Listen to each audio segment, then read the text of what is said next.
Assalamualaikum warahmatullahi wabarakatuh. Kembali lagi bersama saya Adi Herdiansyah, calon guru penggerak angkatan 6 dari SMP Negeri 5 Cibeber, Kabupaten Lebak, Provinsi Banten. Video pendek ini saya buat untuk memenuhi tugas 1.2.A.8 tentang koneksi antar materi. Modul 1.2 mengenai nilai-nilai dan peran guru penggerak. Sebelumnya, perkenalkan beliau berdua adalah fasilitator saya, Bapak Iwayan Wita, serta pengajar praktik, Bapak Henda Eko Wiratno.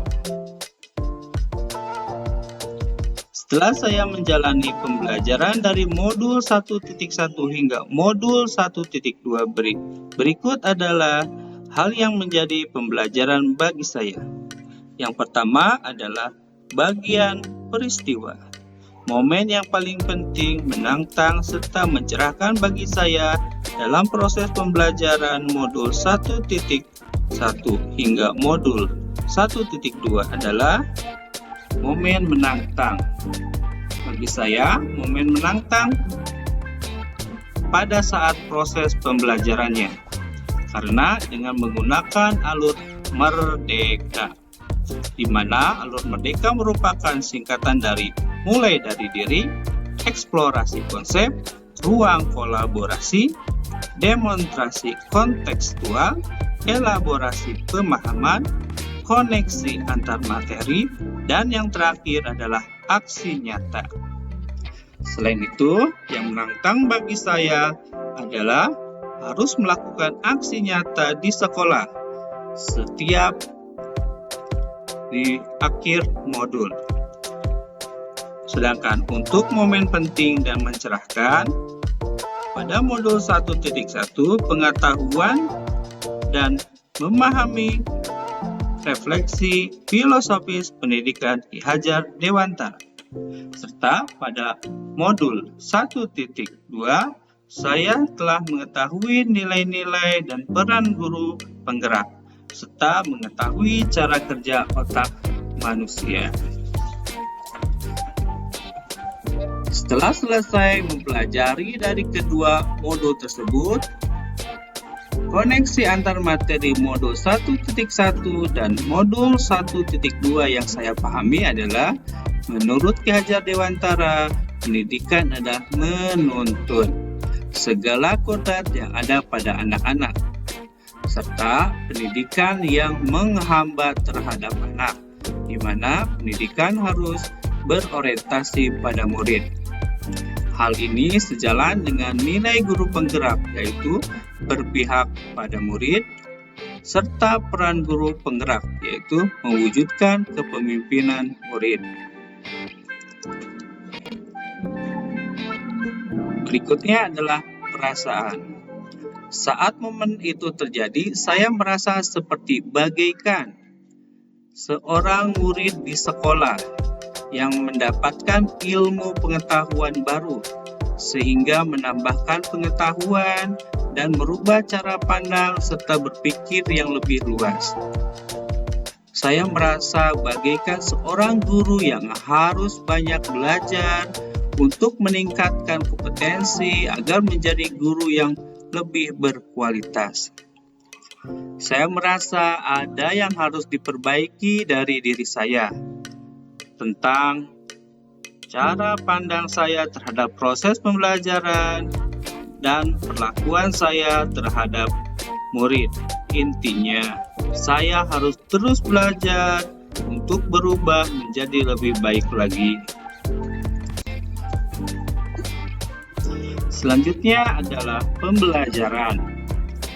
Sebelum momen tersebut terjadi, saya berpikir bahwa saya guru yang sudah baik dalam hal mengajar ataupun perlakuan atau sikap terhadap anak. Tetapi pada kenyataannya, setelah saya mempelajari modul 1.1, saya salah besar. Saya suka menuntut anak dalam segala hal, terutama pada saat belajar.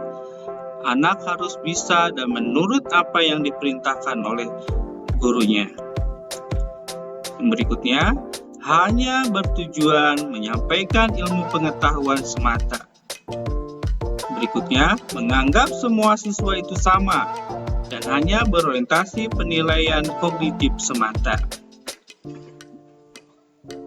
Yang terakhir, hanya mengembangkan potensi diri murid di sekolah saja tanpa mengembangkan potensi semua warga sekolah.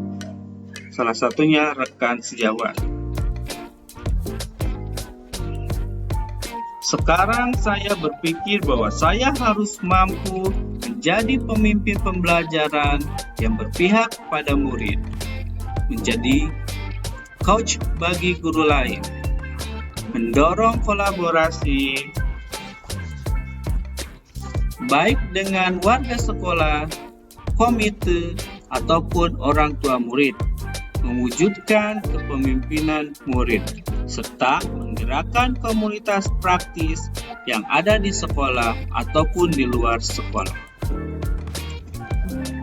Dan yang terakhir adalah rencana. Pengembangan diri yang sederhana, konkret, dan rutin yang saya akan lakukan untuk membantu menguatkan nilai-nilai dan peran saya sebagai guru penggerak adalah yang pertama, menyusun pembelajaran dengan menggunakan metode serta media yang bervariatif, menyenangkan, serta menyisipkan permainan pada saat kegiatan belajar mengajar di dalam kelas. Yang kedua, memberikan bimbingan khusus bagi murid yang mengalami kesusahan dalam memahami materi pelajaran. Ketiga, melakukan kolaborasi dengan teman sejawat ataupun warga sekolah dalam pengembangan potensi pembelajaran yang berpihak terhadap murid. Dan terakhir, mengikuti diklat-diklat atau workshop secara mandiri baik daring ataupun luring yang berkaitan dengan profesi saya sebagai guru, supaya potensi saya meningkat dan tidak tertinggal oleh guru lain ataupun tertinggal oleh zaman. Demikian koneksi antar materi modul 1.2 tentang refleksi saya setelah menjalani pembelajaran dari modul 1.1 hingga modul 1.2. Terima kasih. Wassalamualaikum warahmatullahi wabarakatuh. Salam guru penggerak.